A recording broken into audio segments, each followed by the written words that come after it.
Shri Venkateswara gold తాకట్టులో ఉన్న మీ బంగారాన్ని విడిపించి కొనబడును.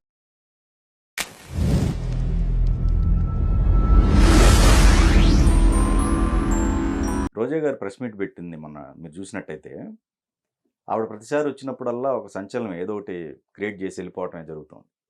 సో మీరు ఇక్కడ కొన్ని పదాలు డిప్యూటీ సీఎం పవన్ కళ్యాణ్ గారు ఇంతకుముందు మాట్లాడినట్టుగా ఇప్పుడు మాట్లాడవచ్చా? వాడు వీడంటూ. అట్లానే చంద్రబాబు నాయుడు గారు సీఎంని, ఆవిడ ఒక ఎక్స్ మినిస్టర్ అయి ఉండి ఆ విధమైనటువంటి పదజాలం కరెక్టేనా? 2, పోలీసు శాఖ మొత్తాన్ని ఆల్మోస్ట్ ఏదైనా బాయిలో దిగి చచ్చిపోండి అని చెప్పేసి వ్యాఖ్యించారు. సో ఈ వ్యాఖ్యల పైన మీ అభిప్రాయం ఏంటి? ఆమె ప్రెస్ మీట్ విన్న తర్వాత సోషల్ మీడియాలో కొంతమంది పోస్టులు నేను చూశాను. ఫుల్గా తాగొచ్చి ప్రెస్ మీట్ పెట్టినట్టుంది అన్న వ్యాఖ్యలు చేశారు. ఆమె మానసిక సంతులనని ఆమె కోల్పోయి ఇన్బ్యాలెన్స్డ్గా ఈ ప్రెస్ మీట్ పెట్టింది అన్న వ్యాఖ్యలు నేను చూశాను. ఓకే, మరి ఈ విధమైన వ్యాఖ్యలు చేయించుకోవటం ఆమెకు ఎంత మాత్రపు గౌరవం ఆమె కూడా ఆలోచించుకోవాలి. అదే సందర్భంలో ఇవాళ ఈ విధమైన వ్యాఖ్యలు చేయటం రోజా గారికి కొత్త కాదు, ఆ విధమైన భాష వాడటం కూడా ఆమె కొత్త కాదు. కానీ ఆమెని డీల్ చేసే విషయంలో నాడు వైసీపీ అధికారంలో ఉన్న రోజు, ఇవాళ ఎన్డీఏ కూటమి అధికారంలో ఉన్న రోజు కూడా ఎన్డీఏ కూటమి నాయకత్వం ప్రదర్శిస్తున్న ఉదాసీనతే కారణంగా తాను చేసిన తప్పులకి తనని మూల్యం చెల్లించుకోవాల్సిన స్థితిలో తనని నిలబెట్టాల్సిన దగ్గర నుంచి ఇవాళ ఆమె బరితెగించి వీళ్ళని నిలదీసి వీళ్ళని దూషించే స్థాయికి ఆమెను ఎమర్జీ చేస్తున్నారు అని అంటే అది 100% ఎన్డీఏ కూటమి నాయకత్వపు వైఫల్యంగా నేను భావిస్తాను. నేను చాలా సందర్భాల్లో లైవ్ డిబేట్లో కూడా అక్కడ నాతో పాటు ప్యానల్లో పార్టిసిపేట్ చేసిన కూటమి నాయకత్వానికి కూడా కొన్ని స్పెసిఫిక్గా కొన్ని ఇష్యూస్ నేను రివీల్ చేస్తుండేవాడిని. రోజా గారి ప్రస్తావన వచ్చినప్పుడల్లా ఆమెకు సంబంధించి ఈ అంశాలు ఉన్నాయి, మీరు ఎందుకు విచారణ చేయరు, ఆమెను దోషిగా ఎస్టాబ్లిష్ చేయరు, స్పష్టంగా ఆమె సంజాయిషి ఇచ్చుకోవాల్సిన స్థితిలో దోషిగా నిలబడాల్సిన స్థితిలో ఉన్నామె ఈ విధమైన ఎదురుదాడికి ఆమె ప్రయత్నం చేస్తూ ఉన్నప్పుడు అది మీ వైఫల్యమే తప్ప అది ఆమె ఘనత కాదు అని చెప్పేవాడిని. ఓకే, నేను గతంలో చాలాసార్లు లైవ్ డిబేట్లో చెప్పిన మరొకసారి మన దగ్గర కూడా రివీల్ చేస్తుంది. మీరు గుర్తుంచుకుంటే ఈవిడ జగన్మోహన్ రెడ్డి గారి ప్రభుత్వంలో మంత్రిగా కొనసాగుతున్న రోజుల్లో 2021లో జరిగిన మున్సిపల్ ఎలక్షన్స్లో ఈమె నియోజకవర్గ పరిధిలో ఉన్న పుత్తూరు మున్సిపాలిటీ అది ఎస్సీ మహిళకి రిజర్వ్ అయింది.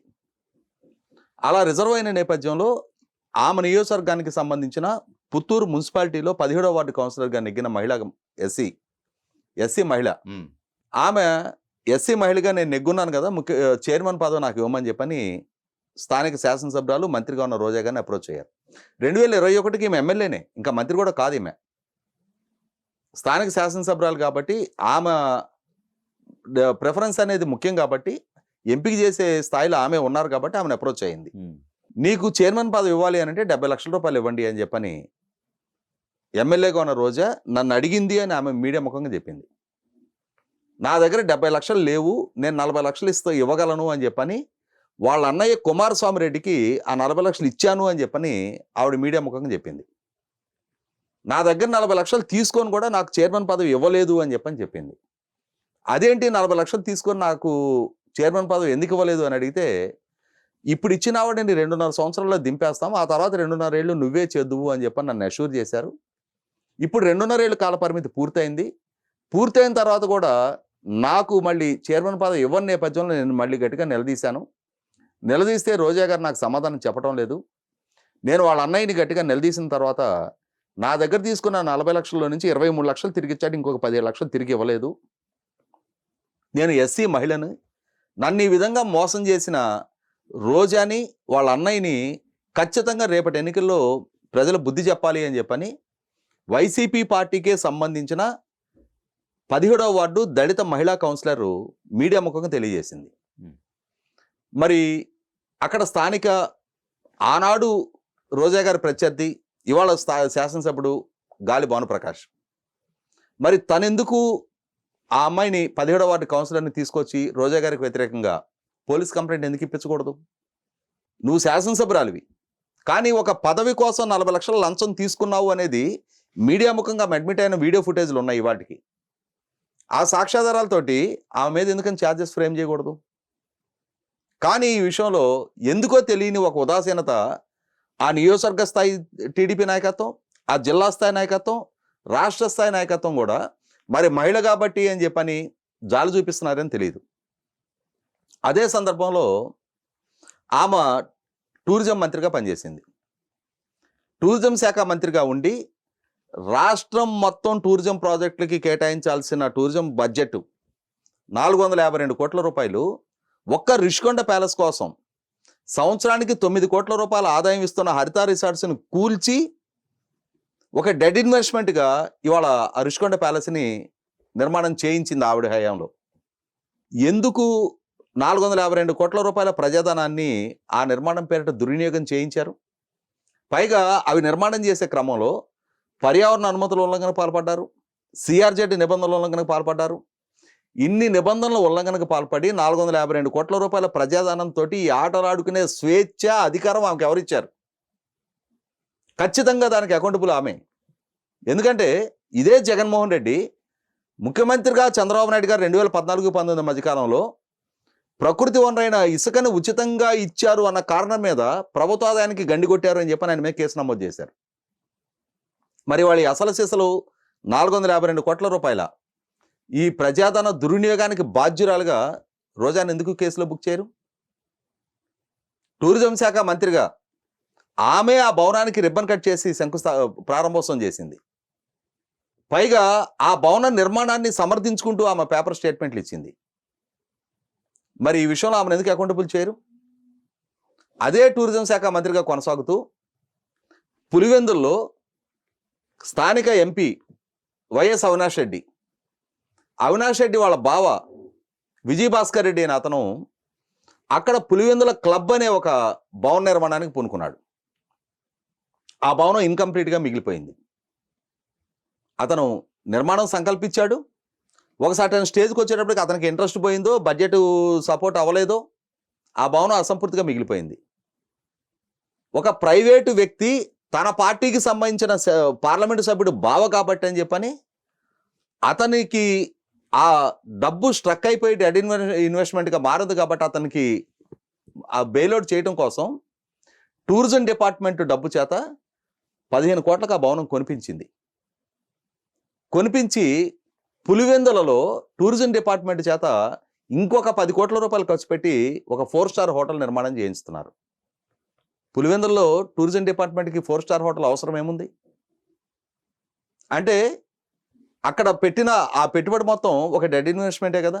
ఆ విధమైన బాధ్యతారాహిత్యపు నిర్ణయాలు తీసుకొని భయము, పక్షపాతము, రాగద్వేషాలకు అతీతంగా పరిపాలన చేస్తామని చెప్పని రాజ్యాంగం మీద ప్రమాణ స్వీకారం చేసిన మంత్రులు అయ్యుండి ఆ రాజ్యాంగ ప్రమాణానికి తిలోదకాలు ఇస్తా ఈ విధమైన అధికార దుర్వినియోగానికి పాల్పడి తమ పార్టీ నాయకుడికి లబ్ధి చేకూర్చుకోవడం అనే ఒక కారణంతో ఈ విధమైన అధికార దుర్వినియోగానికి పాల్పడ్డప్పుడు ఎందుకని కేసు నమోదు చేయరు? అదే సందర్భంలో ఆమె టూరిజం మంత్రిగా కొనసాగుతూ ఉండగానే ఏపీ టూరిజంకి సంబంధించిన బస్సుల ద్వారా హైదరాబాద్ నుంచో, బెంగళూరు నుంచో, చెన్నై నుంచో ఆ బస్సుల్లో తిరుపతికి టికెట్ బుక్ చేసుకున్న వాళ్ళకి తిరుపతి దర్శనం టికెట్ కూడా దక్కుతుంది. అంటే ఏపీ టూరిజంలో కనుక తిరుపతికి ప్రయాణిస్తే వాళ్ళకి దర్శన సౌకర్యం కూడా కల్పించే వెసులుబాటు ఇచ్చారు. అలా ప్రతిరోజు 1000 మందికి పైగా టికెట్లు టీటీడీ నుంచి డ్రా చేశారు. కానీ అంతటి స్థాయిలో ఈ ఏపీ టూరిజం బస్సుల నుంచి ప్రయాణికులు రాలా. ఈ మిగిలిన టికెట్లు ఏమైపోయినాయి? వందలాదిగా టీటీడీ నుంచి క్లెయిమ్ చేసి తెప్పించుకున్న ఈ దర్శనపు టికెట్లు బ్లాక్ మార్కెట్లో అమ్ముకున్నారనేది నిర్ధారణ అవుతా ఉంది కదా. ఎవరు బాధ్యులు దానికి? విజిలెన్స్ విచారణ కూడా ఆ జరిగిన కుంభకోణాన్ని నిర్ధారణ చేసినప్పుడు నాడు టూరిజం మంత్రిగా ఉన్న రోజా బాధ్యురాలు కదా. ఇంకా ఆవిడ మంత్రి హోదాలో ఆవిడ లెటర్ హెడ్ల మీద అధికార పరిధిని దాటి అక్కడ ఉన్న టీటీడీలో ఉన్న వెసులుబాటుని దాటి ప్రతి దర్శనం సందర్భంలోనూ ప్రతి వారం కూడా 10ల సంఖ్యలో యాత్రికుని తీసుకెళ్ళి వాళ్ళ దగ్గర డబ్బులు తీసుకునేది అనే ఆరోపణలు ఉన్నాయి. అవన్నీ నిగ్గు తేలాలి. కానీ ఇప్పుడు నేను ప్రస్తావించిన ఈ అంశాలకు తోడు ఆవిడ క్రీడలు మరియు టూరిజం శాఖ మంత్రి. ఈ ఆడుదాం ఆంధ్ర అనే దాంట్లో కూడా సుమారుగా 100 కోట్ల రూపాయల అవినీతికి ఆమె పాల్పడింది. ఈ ఆడుదాం ఆంధ్ర నిర్వహణలో పూర్తి స్థాయిలో అధికార దుర్వినియోగానికి అవినీతికి ఆమె పాల్పడటం జరిగింది అని చెప్పని, చాలా నిధుల దుర్వినియోగం జరిగింది అని చెప్పని నేడు విజిలెన్స్ విచారణ కూడా నిర్ధారణ చేసింది. శాప్ చైర్మన్గా ఉన్న రవి నాయుడు ఇదిగో రోజా మీద కేసు పెడుతున్నాం, అదిగో జైలుకి పంపుతున్నాం అని చెప్పని గత సంవత్సరం అతనికి పదవి దక్కిన నాటి నుంచి ఇప్పటి వరకు స్టేట్మెంట్లకే పరిమితం అవుతా ఉన్నారు. ఎందుకని కేసు నమోదు చేయటంలా?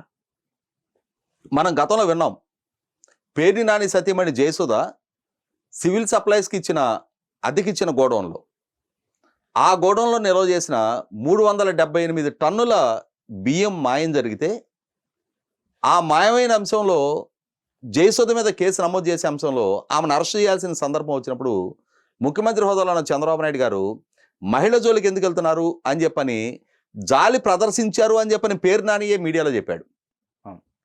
మరి ఇవాళ రోజా విషయంలో కూడా మహిళ కాబట్టి అని చెప్పని జాలి ప్రదర్శిస్తున్నారా? మీరు జాలి ప్రదర్శిస్తున్నారు, మీరు జాలి అనుకుంటున్నారు.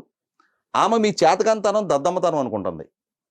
మీ మంచితనాన్ని మంచితనంగా మీరు భావిస్తున్నారు, కానీ ఆమె దాన్ని టేక్ ఇట్ గ్రాంటెడ్గా తీసుకుంటుంది. మీ మీద దాడి చేస్తూ ఉంది, సంస్కారహీనపు భాష ప్రయోగిస్తుంది, సంస్కారహీనపు విమర్శలు చేస్తూ ఉంది. పైగా డ్యూటీలో ఉన్న పోలీసు అధికారులని బావిలో దూకి చావమనే స్థాయికి ఆమె దోషణలు కొనసాగుతూ ఉన్నాయి. 100కి 100 పాళ్ళు పోలీస్ డిపార్ట్మెంట్ అయినా సరే సుమోటోగా స్పందించాలి. ఇక్కడ పోలీస్ అధికారుల సంఘాన్ని కూడా నేను ప్రశ్నిస్తూ ఉన్నా. గతంలో పోలీస్ అధికారులను ఉద్దేశించో సిబ్బందిని ఉద్దేశించో నాడు ప్రతిపక్షాలు ఏదైనా ఒక విమర్శ చేస్తే ఎక్కడ లేని వీరావేశం ప్రదర్శించారు కదా, మీసాలు దువ్వి తొడలు కొట్టారు కదా. ఇవాళ ఇంతటి పదజాలం వాడిన రోజా విషయంలో ఎందుకని మీ సంఘాలు ఇంత నిస్సత్తుగా ఇంత నిరాసక్తంగా ఉన్నారు? ఎందుకని స్పందించడంలా? ఎందుకని ఆమెకి మీరు సవాలు విసరటంలా? మీరు ఎందుకని ఆమె మీద కేసు పెట్టే ప్రయత్నం చేయటంలా? కాబట్టి ఇక్కడ అంటే ప్రభుత్వం నుంచి పోలీస్ డిపార్ట్మెంట్ నుంచి ఈ రోజాకి దక్కుతా ఉన్న ఈ అడిషనల్ ఈ ప్రివిలేజ్, తాను ఏం చేసినా, తాను ఎవరిని మాట్లాడినా తనని ఎవరు ఏం చెయ్యరు అనే ఈ ప్రివిలేజ్ కారణంగా తన బరితెగింపు ప్రదర్శించగలుగుతూ ఉంది. కాబట్టి ఇక్కడ నేను రోజాని తప్పుపట్టడం కన్నా ముందు ఎన్డీఏ కూటమి నాయకత్వాన్ని తప్పుపడతా.